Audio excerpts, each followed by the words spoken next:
آپ جو مرضی کر لیں، جو بدگماش لوگ ہوتے ہیں، جو ظالم لوگ ہوتے ہیں، جو برے لوگ ہوتے ہیں، وہ تو اعتراض کبھی بھی ختم نہیں کرتے۔ تو کوئی شخص یہ سوچ لے کہ میرے اوپر کوئی اعتراض نہ کر سکے، تو ایسا کائنات کے اندر کوئی شخص نہیں پایا جاتا کہ جس پر آج تک کسی نے کوئی اعتراض نہ کیا۔ وہ جو مرضی کر لے اس کے معترض ضرور ہو۔ لوگ خدا کے وجود کا انکار کرتے ہیں اور اس کے کاموں پر معترض ہیں، تو میں اور آپ کیا ہوتے ہیں؟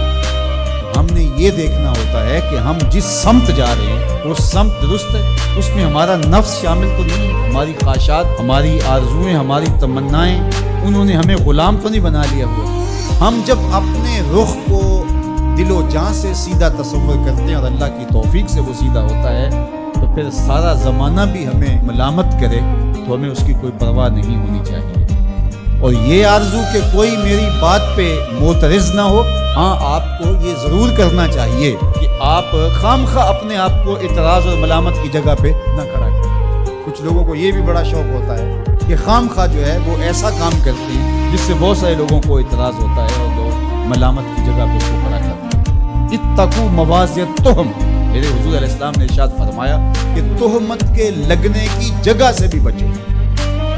آقا کریم علیہ السلام تشریف فرما تھے اور حضور کی اہلیہ محترمہ ان کو لے کر حضور رات کو ایسے نکلے تو کوئی صحابی تھے وہ گزر رہے، تو آقا کریم علیہ السلام نے ان کو پھر کہا کہ میرے ساتھ میری اہلیہ ہے۔ انہوں نے کہا حضور ہمارے حاشیہ خیال کے اندر بھی کوئی اور بات نہیں آتی۔ تو آقا کریم نے فرمایا کہ بے شک شیطان انسان کی رگوں میں خون کی طرح دوڑتا ہے، تو ایک گمان پیدا ہو سکتا تھا۔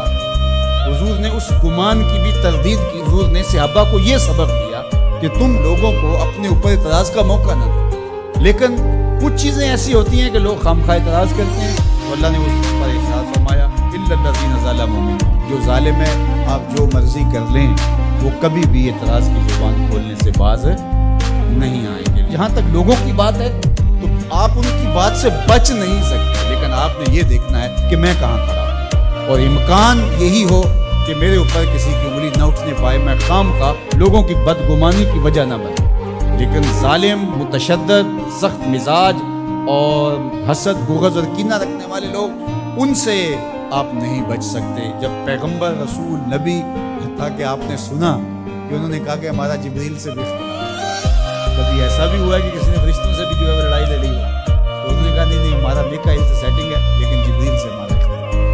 تو یہ تو پھر کوئی فرشتہ بھی بن جائے تو اس پر بھی اعتراض ہوگا۔